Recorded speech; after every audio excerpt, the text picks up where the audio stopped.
Thank you very much, Kim, and welcome along. I'll add my welcome. If you were here last year, I was reflecting on the weather that we had on this day last year. It looked like the scene out of Wizard of Oz. There were houses flying past at different points. It's a lovely sunny day in Sydney, so thank you on behalf of this Melbourneite for giving me such a warm welcome up here today.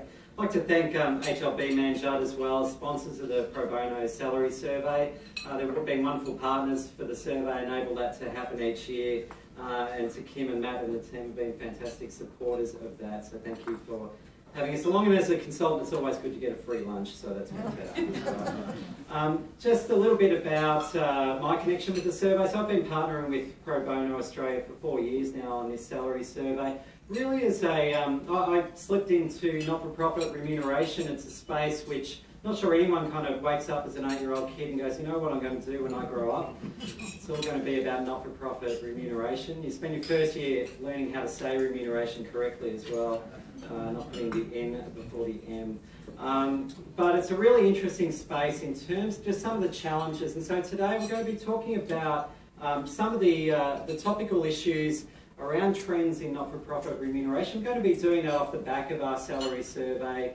And give you some of that. In terms of areas, we're going to be talking about some topical areas. So the gender pay gap, we're going to talk a little bit about that, what that looks like in the not-for-profit sector, how much of an issue is that and what might we do about it. Also look at postgraduate qualifications and pay. Do they matter? So if you have postgraduate qualifications, you've got your fingers crossed at this point. If you're not wanting to do a postgraduate degree, you're also cross your fingers at this point and saying, gosh, I hope it doesn't matter. So I'll give you the answer shortly. And we're also going to talk about some wage growth challenges. So you've been following the economy, you'll know yourself that there are some challenges in terms of wage growth where we are in Australia, and that extends through the not-for-profits as well. And I'm going to give you 5 tips around motivating on a budget. I feel like I should add a clickbait element to that. You won't believe number 4. You've probably seen that on the internet sometimes, top 5, you won't believe number 4. I misjudged the audience there. Okay, let's jump into the salary survey. As was introduced, this is one of the largest not-for-profit salary surveys that's conducted in Australia. We have over 1,300 salary packages there, covering over 450 organisations. And particularly around the CEO role, very strong representation in that role, and also 18 other roles from a range of functions, including services, operations, HR, finance and the like. So they're quite a good source of information for that first and second tier of level roles in the organisation.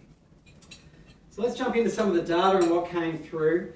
Some of the numbers and things you might struggle to focus on today is because we've blurred them out. So there are some salary numbers up there. If you find that your eyesight is suddenly degraded, that will be why, so don't panic over that. We're going to look at, if you think about the kind of factors that impact how much someone gets paid, probably the first thing that would come to mind is your choice of industry. If you want to get paid a lot of money, there are some industries that are better to go for than others. So investment banking, a fair bet. It's not a bad one to go after, followed by finance and a few similar ones. So the sector that you choose to work in has a big impact on your pay. Obviously the job that you do has a big impact on your pay. The more accountable and responsible the job, the more money you tend to get as well. But also the size of the organisation. So we know from our data that CEOs in not-for-profit organisations, if you work for a larger not-for-profit, based on operating budget, all things being equal, you'll get paid more money than someone who works for a smaller not-for-profit. And that's because there's a greater level of responsibility, accountability, and the like involved there. But we wanted to look at some other factors. So we've looked at both gender and qualifications, and I'm going to talk a little bit about that today. And we're specifically going to focus on the CEO role. Now, the CEO role, we do that for a couple of reasons. One, because it's the most consistent role across not-for-profits. For those who have been a CEO in multiple not-for-profits, you might say, oh, you've got to be kidding me. But there is, in terms of consistency, it's a relatively consistent role. And also because it's a large sample size that we've got there of 450. Interestingly, so Glassdoor Economic Research came out with a report, an Australian-based report just recently that said that females are paid 83 cents for every dollar that a male is paid. You will have heard numbers like that quoted pretty regularly. A lot of them come out of the US as well. So there's comments about what point in the year, how many extra days in a year would a female need to work in order to earn the same amount of money as a male. Now, there's some issues with that kind of research that you would recognise in terms of the kinds of industries that women might be more represented in, and other challenges that might be faced in terms of things like what's described as the carer's penalty. Looking after children and ageing parents is often comes down to females to pick up that role. But what we find is in that particular research, when they control for things like industry and role and qualifications, that gap reduces. It doesn't disappear, but it reduces down to closer to 4%, so 3.9%. That's not fantastic news, but it's better news than we had initially. So once you start doing apples and apples comparisons, you find that that gap starts to reduce. Interestingly, in our survey, we looked at female CEOs and they paid 87 cents in the dollar that a male earns. So we actually see a similar gap before we start controlling for some of those figures as what we're seeing in the Glassdoor research as well. But as I said, there are other factors that matter, such as the size of the organisation. So I'll show you this graphically. For those at the back, you might struggle. Again, the figures are blurred, so please do not be concerned and consult your optometrist there. But what we find in these organisations of $500,000 turnover up to $2 million and $2 million up to $10 million, the sections in the middle there, we find that indeed males are paid more than female CEOs at those levels. That there is what appears to be a pay gap, and it's advantaging males at those levels. But interestingly, when you look at organisations that are smaller and larger than that, we found in this year's figures that females are actually paid slightly more than males when we look at the median level of salary at those levels. And in fact, when you kind of balance all of that out, you find that that gap tends to almost disappear. If you look at dollars per female CEO pay earned per male dollar, so it starts out at $1.08 for those smaller organisations. The largest organisations about $1.03, so females have that advantage. You find the disadvantage around 89 cents and 91 cents in the middle. So at that point you might go, well, hurrah, we've made it. Yes, we've addressed this issue. Fantastic, we can all move on. But it actually masks what I think is a larger issue and challenge for the sector. And you may have experienced or seen this yourself, that when we look at the proportion of male versus female CEOs in different sized organisations, what we find is in smaller organisations, so those with a turnover up to $2 million, the majority, so 2/3 of CEOs are female. So when we get up to $2 million turnover, the majority of CEOs that we see in not-for-profit organisations are female. But then something happens above that level, where suddenly we find that in organisations of 2 to 10 million, that flips to about half-half. And as you get into larger not-for-profits, so 10 to 50 million, you actually find that it actually becomes more males than female CEOs at that level based on the data that we've collected. And so that's something that we've titled a gender opportunity gap, where there seems to be within the sector that's predominantly female in terms of what we see across the organisations and employment. We see for those smaller not-for-profits, again, predominantly female in the CEOs leading those organisations. So there's a disconnect that happens, and once we get to these larger organisations, suddenly the females who are overrepresented in that sector are now underrepresented in the CEO roles. Now, what's the answer to that? I'd love to tell you, but we don't know from the figures that we've collected. But there is a challenge there, I think, from the industry in terms of how do we take some of those really talented CEOs and people within our organisations that are able to run these smaller organisations and give them the opportunity in larger organisations as well. The other thing that we looked at was CEO pay by qualification, and specifically looking at postgraduate qualifications. So we'll move on from the gender side of things for the moment. And what we found there was, on the surface of things, that and this graph's going to be a little hard to read from the back, but what we have is different levels of qualification represented by different sizes of organisation. I'm going to point out the main ones there. So we have at the bottom level diploma, advanced diploma, associate degree type qualifications, then bachelor degree type undergraduate type qualifications, and then at the higher level master and doctorate qualifications.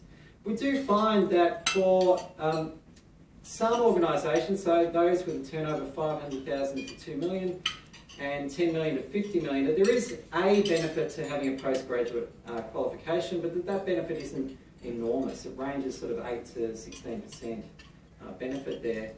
Interestingly, for smaller organisations and those wedged in between those other groups, there appears to be very little, if any, benefit of having a postgraduate qualification. So for those who have a postgrad qualification, at this point you're going, oh my goodness, you don't know how much effort I've put into that, and it's giving me nothing. Well, there is a little bit of silver lining for you, and something that we do see that happens post that is, interestingly enough, when we look at, by size of organisation, the proportion of CEOs that have a postgraduate qualification. Again, we see a bit of a jump. Once we get up to organisations of turnover up to 10 million, around about a third of CEOs have a postgraduate qualification. We find once we hit this 10 million to 50 million and over $50 million mark, that then flips the other way around. We end up with 2/3 of CEOs have a postgraduate qualification. So it appears if you want to run one of those larger organisations in a postgraduate qualification, looks like the expectation that most boards would have when they're recruiting people. The next thing that we looked at, just to round this out, and we talked about this last year as well, is the frequency of pay reviews for CEOs. So if you're a CEO of a not-for-profit organisation, I've worked with quite a wide range of not-for-profit organisations. I worked with one just recently where the CEO hadn't had a pay review since they joined the organisation 7 years prior. So they were earning exactly the same amount of money they were earning 7 years later. I'm not sure if you've noticed, but prices have gone up a little bit in 7 years. So their ability to kind of keep pace with the market has dropped behind. But we find that a full third of CEOs don't have their pay reviewed on a regular basis, and we use a pretty wide definition of regular basis. So this is every year, every 2 years, or every 3 years. So that group falls outside of that. They're really not having their pay reviewed at all. Now, what's the impact of that? Well, the impact is, as we see that the market moves ahead and costs move ahead as well, that these people fall further and further out of the market. And I think there's a risk for organisations that those individuals might say, you know what? These people over here are providing me with that 7 years worth of accumulated deficit that I've accumulated here. They're going to actually give me a much higher level of pay, and they may actually jump across to that. And so let's talk about wage growth in Australia and what that's looked like. I'd be interested, I won't do a show of hands, but I'd be interested how many organisations would actually link their pay to CPI, or mention some link to CPI, or talk about it in that way. There's a few hands dotting up, even though I didn't actually ask you to put up your hands, but you're such a compliant bunch. You've been well fed. You're putting up your hands, so that's excellent. I'll just make a note, that's a much better joke than the clickbait joke. So interesting, a lot of organisations go wage growth and CPI are the same thing. So let's have a look. So the Australian Bureau of Statistics, we pay them to gather this kind of data. They actually gather a wage price index. I almost guarantee almost no one has heard of the wage price index. So every quarter, the Bureau of Stats go out, they sample 18,000 jobs, and they actually track what the wage growth is like in those jobs. And they've been doing that since 1998. And that graph looks a lot like this. And so the range is, it used to be between about sort of 3 and 4%, and you notice it's dipping down a little bit as we head into more recent years as well. So that's what the wage price index looks like on a quarterly basis.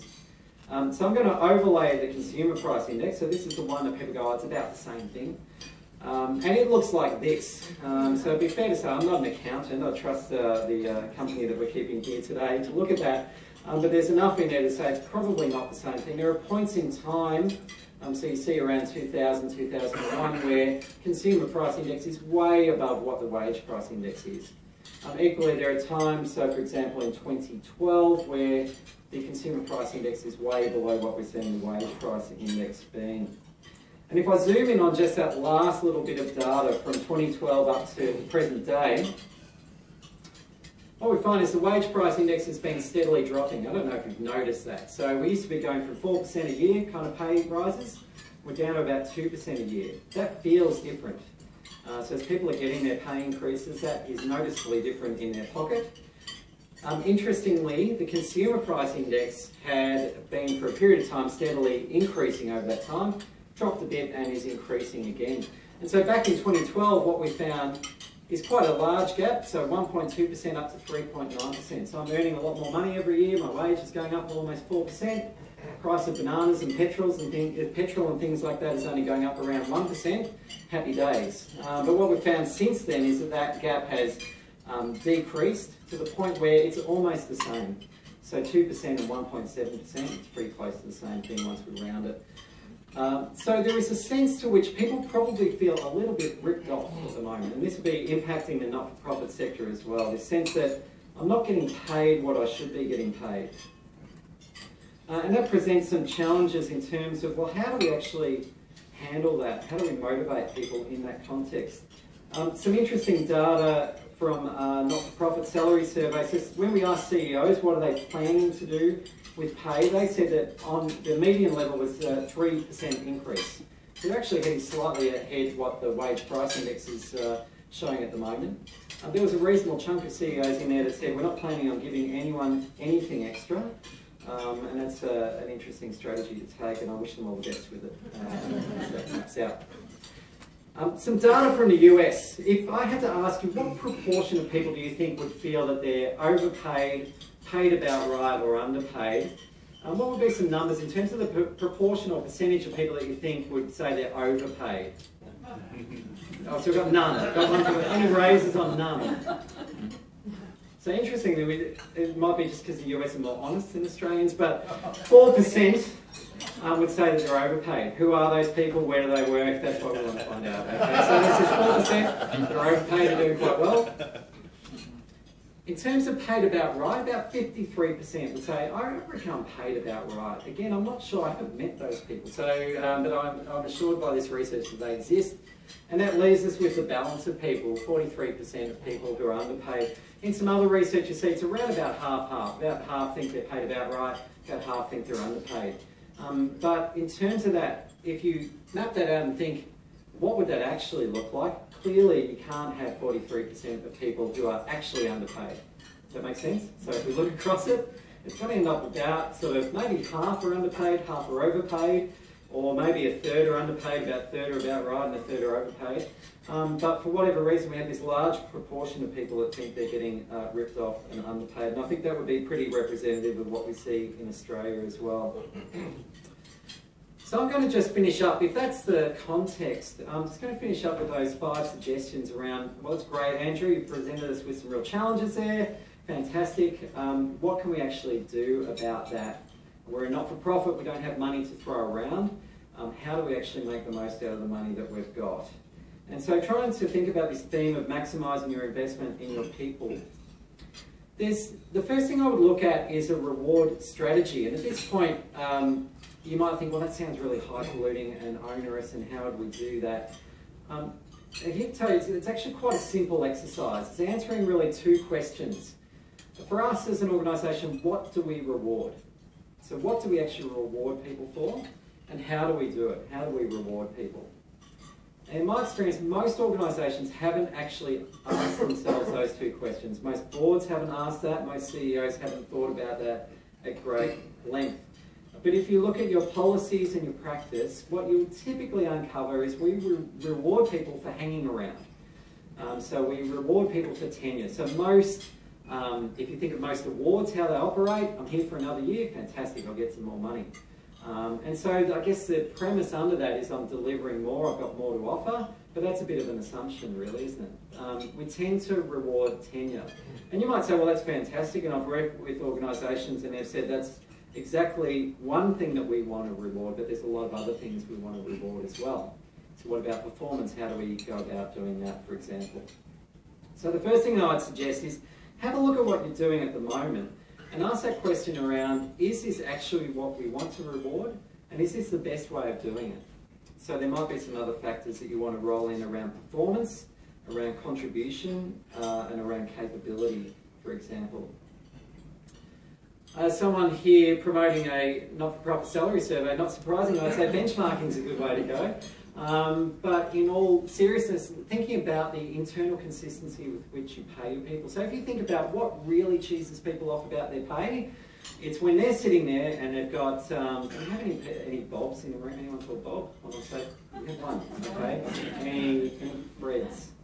No Fred. No Freds. Excellent. So I'm sitting here, Fred, he's a no-hoper, doesn't work hard, he gets paid exactly the same amount of money as I do. That's not fair. So that's a great example of internal consistency being low and it creating problems for people. I actually care a lot more about that than I understand that that law firm up the road or that investment banking firm up the road, they pay a lot more than what we're paying as a not-for-profit. I get that, but I don't get why Fred's getting paid more than me or the same amount as me. So internal consistency is really important and you can review that pretty easily. External competitiveness is also important. So thinking about where do we sit in the market, is that where we want to be, and how do we adjust that? Number 3 is about building clarity and a feedback culture. So we know from a motivational perspective, and I know from a consulting perspective, the first thing that I would ask about is around clarity. Do people know what we're trying to do here as an organisation? And do they understand their roles and how they contribute to that? They're the 2 main questions. If you can't answer those questions, there's really no point working on anything else. So that sense of purpose, why do we exist as an organisation, and how am I contributing to that, and how am I performing, are really important. So I've worked with organisations just recently around implementing a system, and I don't promote the system or get kickbacks or anything from these guys. I just reviewed a number of systems. A company called People Goal out of the US, really good online cloud-based system. There's other ones like it, but I found their one pretty good, which allows you to cascade your goals down the organisation. So it'll go, these are our goals for the year. The next level of execs are able to say, well, how do we fit into that? How do we align to that? Next level down can do that, and you can do it right down the organisation and actually have that all linked to each other. Not only that, your exec team can sit down and go, how are we tracking on that? We've got this goal over here. Is anyone working on it? Are they all on target? Or are they behind? And it's really powerful to be able to do that.